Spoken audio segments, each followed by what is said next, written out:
Clara needed a change. The bustling city had drained her. She longed for peace, for quiet. A quaint cottage on the edge of Willow Creek beckoned, a fresh start in a charming village. The locals, though, were wary. They spoke of the cottage's past in hushed tones, their faces etched with concern. Clara dismissed their warnings as superstitious nonsense. Eager to settle in, she unpacked her belongings, her heart filled with hope. Her furniture seemed to fit perfectly. The old grandfather clock ticked rhythmically, as if welcoming her. That night, exhausted from the move, Clara drifted off to sleep, a sense of peace washing over her. For the first time in a long time, she felt truly at home. Little did she know the whispers had already begun. The first whisper came as a gentle sigh. Clara stirred, her heart pounding. Silence. She dismissed it as the creaking of an old house finding its voice again. But then another whisper, clearer this time, sent chills down her spine. It seemed to come from the walls themselves, whispering her name. Clara lay frozen.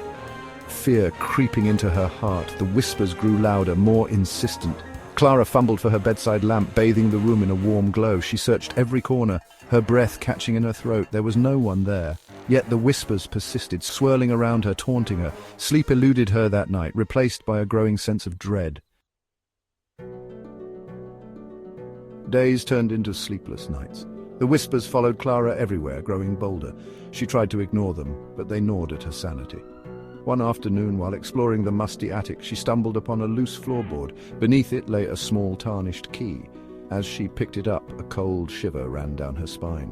The whispers intensified, urging her towards a far corner. There, hidden beneath layers of dust and cobwebs, she found a small wooden door. It was locked. The key in her hand felt heavy, as if imbued with an evil energy. A handwritten note was nailed to the door. The words, scrawled in faded ink, sent shivers down Clara's spine. Beware the reflection, for it holds the truth. Clara's hand trembled as she reached for the lock. The whispers reached a fever pitch, a chorus of voices urging her on. With a click, the door creaked open, revealing a small dusty room. And in the center, a large, ornate mirror stood, shrouded in shadow. As Clara stepped closer, she felt a cold breath on her neck. She turned slowly, her heart pounding in her chest. No one was there, but in the mirror a pair of hollow eyes stared back at her, filled with an ancient malice. Clara screamed as a skeletal hand reached out from the mirror's depths, its icy grip closing around her wrist.